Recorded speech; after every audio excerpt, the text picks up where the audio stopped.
সুস্বাগতম সকলকে। Paschimbanga primary TET 2023 পরিবেশ বিজ্ঞানের সিলেবাস ভিত্তিক আলোচনার এই 14তম পর্বে সকলকে সুস্বাগতম। আমরা মূলত সিলেবাসের প্রতিটি টপিক ধরে ধারাবাহিকভাবে তথ্যভিত্তিক বা তথ্যমূলক হিসাবে আলোচনা করছি। আজকে মূলত আমরা আলোচনা করব কন্টেন্ট পার্টের যে 10 নম্বর বিষয়টি রয়েছে, বন, মহাসাগর, পাহাড়, নদী, হ্রদ। এখান থেকে বন এবং মহাসাগর নিয়ে আমরা পূর্ববর্তী পর্বে আলোচনা করেছি। আজকের এই পর্বে মূলত আমরা আলোচনা করব পাহাড় ও নদী এই বিষয়টি নিয়ে। পাহাড় হলো একটি ভূমিরূপ যা পার্শ্ববর্তী ভূখণ্ড উপরে প্রসারিত। এই প্রসঙ্গে আমরা পাহাড় এবং পর্বতের মধ্যে কিছু পার্থক্য দেখে নেব। সংজ্ঞাগত যে পার্থক্য রয়েছে, পারিপার্শ্বিক ভূপৃষ্ঠ থেকে সামান্য উচ্চতা বিশিষ্ট ও অল্প দূর বিস্তৃত শিলাস্তূপকে পাহাড় বলে। সমুদ্রপৃষ্ঠ থেকে অধিক উচ্চতা বিশিষ্ট ও একটানা বহুদূর বিস্তৃত শিলাময় ভূমিরূপকে পর্বত বলে। পাহাড়ের উদাহরণ পরেশনাথ পাহাড়, রাজমহল পাহাড়, অজন্তা পাহাড় প্রভৃতি। পর্বতের উদাহরণ মাউন্ট এভারেস্ট, কাঞ্চনজঙ্ঘা প্রভৃতি। উচ্চতাগত পার্থক্য 300 মিটারের অধিক কিন্তু 1000 মিটারের কম উচ্চতা বিশিষ্ট ভূমিরূপগুলোকে পাহাড় হিসাবে গণ্য করা হয়, কিন্তু সাধারণত 1000 মিটারের অধিক উচ্চতা বিশিষ্ট ভূমিরূপগুলিকে পর্বত বলে। শীর্ষদেশ পাহাড় শীর্ষদেশগুলি ছোট এবং মূলত সামান্য গোলাকৃতি হয়ে থাকে। পর্বতের শীর্ষদেশ খুব তীক্ষ্ণ ও উঁচু হয়। ঢাল পাহাড়ের ঢাল বেশি খাড়া হয় না, পর্বতগুলি খাড়া ঢাল বিশিষ্ট হয়ে থাকে। বরফের অবস্থান উচ্চতা কম হওয়ায় পাহাড়ে বরফের উপস্থিতি দেখা যায় না। উচ্চতা খুব বেশি হওয়ায় উপরিভাগ অনেক সময় বরফ দ্বারা আবৃত থাকে। পর্বতের ক্ষেত্রে বাস্তুতান্ত্রিক বৈশিষ্ট্য পাহাড়ের সর্বত্র একই রকম উদ্ভিদ প্রাণীর উপস্থিতি দেখা যায়। আর পর্বতে ভূ সমতল থেকে পর্বত অনেক উচ্চতা পর্যন্ত বিস্তৃত হয়। পর্বতের বিভিন্ন অংশে বিভিন্ন উদ্ভিদ ও প্রাণীর উপস্থিতি দেখা যায়। এই ছিল পাহাড় সম্পর্কে কিছু তথ্য। এছাড়া পাহাড় কিছু উল্লেখযোগ্য পাহাড় রয়েছে, তাদের অবস্থানগুলো আমরা এই পর্বে দেখে নেব। অযোধ্যা পুরুলিয়া, কোরো বাঁকুড়া, গুরমা পুরুলিয়া, জয়চণ্ডী পুরুলিয়া, ঠাকুরান পশ্চিম মেদিনীপুর, পরেশনাথ পুরুলিয়া, পাঞ্চেত পুরুলিয়া, বাঘমুন্ডি পুরুলিয়া, বিহারীনাথ বাঁকুড়া, বেলপাহাড়ি পশ্চিম মেদিনীপুর, ভান্ডারি পুরুলিয়া, মথুরখালী বীরভূম, মশক বাঁকুড়া, মামাভাগ্নে বীরভূম, রঘুনাথপুর পুরুলিয়া, শুশুনিয়া বাঁকুড়া। এবারে আমরা নদী সম্পর্কে কিছু সাধারণ তথ্য জেনে নেব। নদী পর্বত বা উচ্চ মালভূমি থেকে উৎপন্ন হয়ে কোনো জলধারা ভূমিভাগের ঢাল অনুসারে একটা নির্দিষ্ট খাতে প্রবাহিত হয়ে কোনো হ্রদ বা অন্য কোনো জলধারায় মিলিত হয়, তখন তাকে নদী বলে। যেমন গঙ্গা নদী। নদীর উৎস কাকে বলে? নদীর উৎস নদী যেখান থেকে উৎপন্ন হয় সেই স্থানকে নদীর উৎস বলে। যেমন গঙ্গোত্রী হিমবাহের গোমুখ স্থান গঙ্গার উৎস। নদীর মোহনা নদীর পতিত স্থানকে নদীর মোহনা বলে। যেমন বঙ্গোপসাগরের সাথে যেখানে গঙ্গা মিলিত হয়েছে সেই স্থানকে গঙ্গার মোহনা বলে। উপনদী কাকে বলে? যেসব ছোট ছোট নদী প্রধান নদীর সাথে মিলিত হয় তাদের উপনদী বলে। যেমন যমুনা, কোশি প্রভৃতি নদী গঙ্গা নদীর উপনদী। শাখা নদী কাকে বলে? প্রধান নদী থেকে যেসব জলধারা শাখার আকারে বের হয়ে অন্যত্র মিলিত হয় তাদের শাখা নদী বলে। যেমন ভাগীরথী, হুগলি, পদ্মা প্রভৃতি গঙ্গার শাখা নদী। নদীর উপত্যকা কাকে বলে? উৎস থেকে মোহনা পর্যন্ত গতিপথের যে খাতের মধ্য দিয়ে নদীর জলধারা প্রবাহিত হয় তাকে নদী উপত্যকা বলে। ধারণ অববাহিকা নদীর উৎস অঞ্চলের প্রধান নদী সৃষ্টিকারী ক্ষুদ্র ক্ষুদ্র জলধারা বিধৌত অঞ্চলকে বলা হয় ধারণ অববাহিকা। জলবিভাজিকা জলবিভাজিকা একটি নদী অববাহিকা অপর একটি নদী অববাহিকায় যে উচ্চভূমি দ্বারা আলাদা হয়ে থাকে তাকে জলবিভাজিকা বলে। যেমন মধ্য ভারতের মালভূমি উত্তর ভারতের দাক্ষিণাত্যের নদীগুলোর মধ্যে জলবিভাজিকা রূপে অবস্থান করছে। দোআব কাকে বলে? পাশাপাশি প্রবাহিত দুটি নদীর মধ্যবর্তী স্থানকে বলা হয় দোয়াব। আদর্শ নদী কাকে বলা হয়? যে নদীর উৎস থেকে মোহনা পর্যন্ত উচ্চ, মধ্য ও নিম্ন এই তিনটি গতি বা প্রবাহ সুস্পষ্টভাবে দেখা যায় তাকে আদর্শ নদী বলে। একটি আদর্শ নদীর উদাহরণ হলো গঙ্গা নদী। নদী অববাহিকা কাকে বলে? কোনো প্রধান নদী এবং তার উপনদী ও শাখা নদীগুলো যে বিস্তীর্ণ বিভাগ থেকে জল সংগ্রহ করে সেই বিস্তীর্ণ অঞ্চলকে মূল নদীর অববাহিকা বলে। নদী সঙ্গম স্থল কাকে বলে? দুটি নদী যেখানে পরস্পরের সঙ্গে মিলিত হয় সেই স্থানকে সঙ্গম স্থল বলে। যেমন এলাহাবাদে গঙ্গা ও যমুনার সঙ্গম স্থল। নদ ও নদীর মধ্যে পার্থক্য কী? নদ নদীর মধ্যে কোনো বৈশিষ্ট্যগত পার্থক্য নেই। নদ পুংলিঙ্গ শব্দ, নদী স্ত্রীলিঙ্গ শব্দ। যে জলধারা পুরুষ নামে নামকরণ করা হয় তাকে বলে নদ, যেমন ব্রহ্মপুত্র। আবার যে জলধারা স্ত্রী নামে নামাঙ্কিত বা নামকরণ করা হয় তাকে বলে নদী, যেমন গঙ্গা। যুগ্ম নদী কাকে বলে? উদাহরণ দাও। যখন দুটি নদী পাশাপাশি প্রায় সমান্তরালভাবে প্রবাহিত হয়, পরবর্তীকালে পরস্পরের সাথে মিলিত হয়, তাদের যুগ্ম নদী বলে। যেমন গঙ্গা যমুনা নদীর উদাহরণ। নিত্যবহ নদী কাকে বলে? বরফ গলা জলে পুষ্ট নদীগুলোতে সারা বছর জল থাকে, তাই এগুলি নিত্যবহ নদী। যেমন গঙ্গা, নিত্য মানে প্রতিদিন প্রবাহমান, সারা বছর জল থাকবে।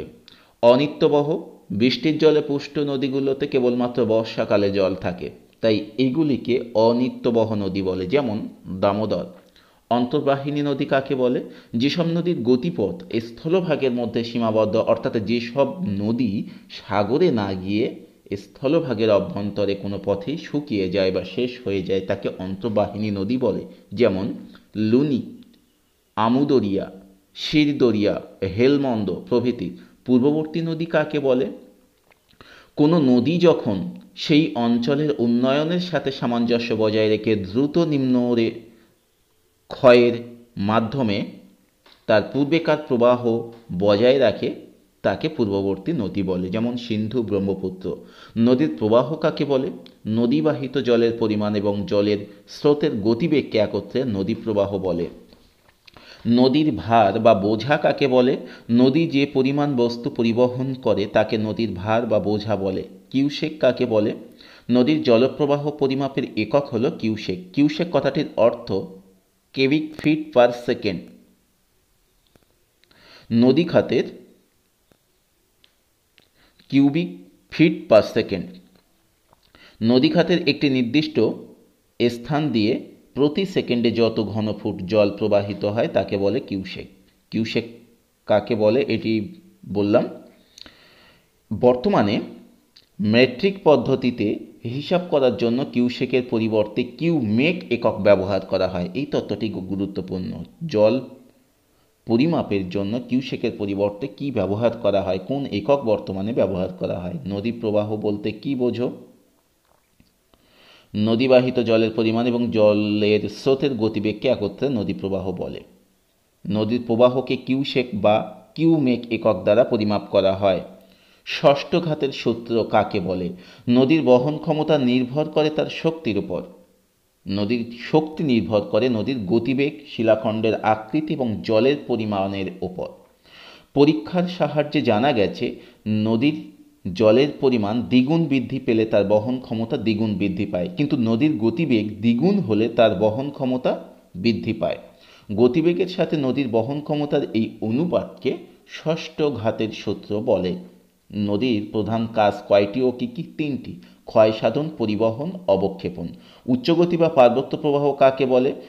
উৎস থেকে সমভূমিতে প্রবেশ করার পূর্বে পর্যন্ত নদীর যে অংশ পার্বত্য এলাকার মধ্য দিয়ে বা উপর দিয়ে প্রবাহিত হয় সেই অংশটিকে উচ্চগতি বা পার্বত্য প্রবাহ বলে। যেমন হিমালয়ের গঙ্গোত্রী গোমুখ থেকে হরিদ্বার পর্যন্ত গঙ্গার উচ্চগতি। নদীর ক্ষয় সীমা কাকে বলে?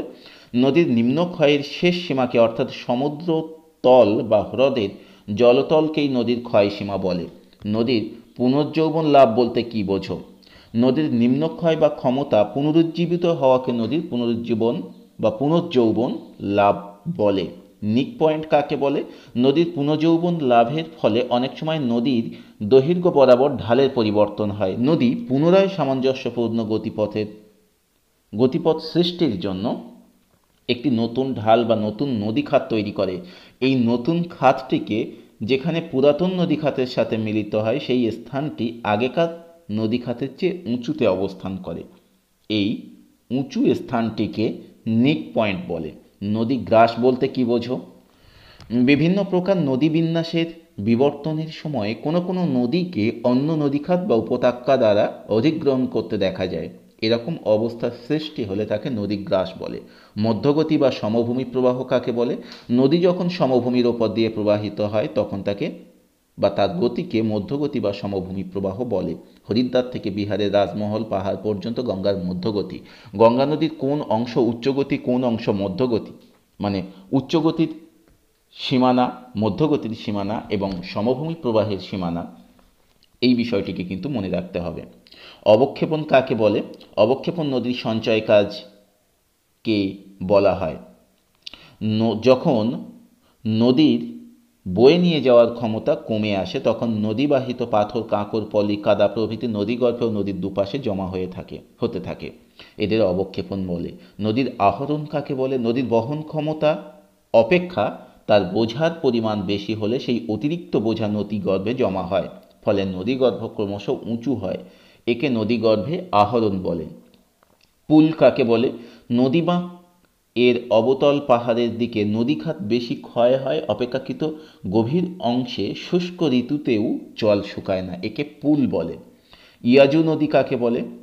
মধ্যগতিতে বা সমভূমি প্রবাহের নদীর উপনদী যখন কিছু দূর সমান্তরালে প্রবাহিত হওয়ার পর একসময় প্লাবনভূমি ভেদ করে তখন তাকে ইয়াজু নদী বলে। মিসিসিপির উপনদী রাজু নামে এই ধরনের নদীকে ইয়াজু নদী বলা হয়। বিহারের পাটনা ও মুঙ্গেরের মধ্যে বহু ইয়াজু নদী দেখা যায়। নিম্নগতি বা নিম্ন প্রবাহ কাকে বলে?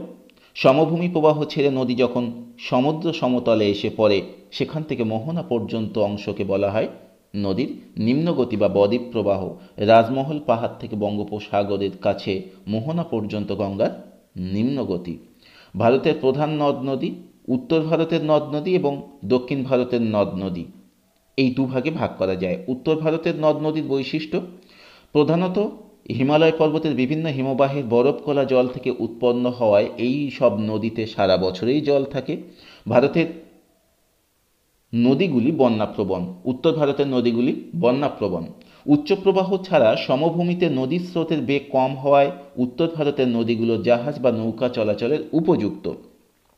দক্ষিণ ভারতের নদ নদীগুলোকে প্রধানত দুটি ভাগে ভাগ করা যায়, পশ্চিম বাহিনী নদী এবং পূর্ব বাহিনী নদী। পশ্চিম বাহিনী নদীগুলি আরব সাগরে পতিত হয়েছে ও পূর্ব বাহিনী নদীগুলি বঙ্গোপসাগরে পতিত হয়েছে। তথ্যগুলো কিন্তু খুব গুরুত্বপূর্ণ।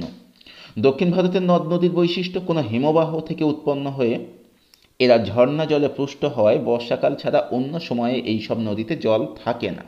দক্ষিণ ভারতের নদীগুলি বন্যাপ্রবণ নয়, খরস্রোতা হওয়ায় দক্ষিণ ভারতের বেশিরভাগ নদী নৌ পরিবহনের উপযোগী নয়। উত্তর ভারতের নদ নদী, গঙ্গা নদী উৎসস্থল গঙ্গোত্রী হিমবাহ, পতনস্থল বঙ্গোপসাগর, উপনদী যমুনা, কোশি, ঘরঘরা, গণ্ডক, গোমতী, এটি ভারতের দীর্ঘতম ও বৃহত্তম নদী। সিন্ধু নদী, সিনকাবাব উষ্ণ প্রস্রবণ থেকে এর উৎপত্তি। পতনস্থল আরব সাগর, উপনদী বিপাশা, বিতস্তা, চন্দ্রভাগা, ইরাবতী, শতদ্রু। উৎসস্থল চেমায়ং-দং হিমবাহ, পতনস্থল বঙ্গোপসাগর, উপনদী তিস্তা, তোর্ষা। দক্ষিণ ভারতের নদ নদী পূর্ব বাহিনী নদীর মধ্যে রয়েছে মহানদী, গোদাবরী, কৃষ্ণা, কাবেরী। পশ্চিম বাহিনী নদীর মধ্যে নর্মদা, তাপ্তি, সবরমতী ইত্যাদি। এবারে কিছু নদীর সঙ্গম স্থল এবং সেগুলি কি নামে পরিচিত দেখে নেব। বিষ্ণুপ্রয়াগ, অলকানন্দা ও ধৌলি গঙ্গা, নন্দপ্রয়াগ, অলকানন্দা ও নন্দাকিনী, কর্ণপ্রয়াগ, অলকানন্দা ও পিণ্ডার, রুদ্রপ্রয়াগ, অলকানন্দা ও মন্দাকিনী নদীর সঙ্গমস্থল, দেবপ্রয়াগ, অলকানন্দা ও ভাগীরথী নদীর সঙ্গমস্থল, প্রয়াগরাজ এলাহাবাদে, যেটি গঙ্গা ও যমুনা নদীর সঙ্গমস্থল। এছাড়া এক নজরে ভারতের বিভিন্ন নদ নদী সম্পর্কে কিছু তথ্য এখানে দিয়ে রেখেছি। এগুলি যারা পিডিএফ সংগ্রহ করেছো বা পিডিএফ সংগ্রহ করতে চাও তারা পিডিএফে পেয়ে যাবে। তাছাড়া এখান থেকে যারা নিতে চাও তারা স্ক্রিনশট নিয়ে দেখে রাখতে পারো। যারা পূর্বে নোট সংগ্রহ করেছো তাদের উদ্দেশ্যে বলবো, যাদের দেওয়া সম্ভব আমি পরবর্তী আপডেট নোট পিডিএফ দিয়ে দিয়েছি, এবং যারা এখনও পর্যন্ত সংগ্রহ করনি তারা অবশ্যই আমাকে এসএমএস করবে, আমি তাদের হোয়াটসঅ্যাপে দিয়ে দেব। আজকের আলোচনা এখানেই সমাপ্ত করছি। ধন্যবাদ সকলকে।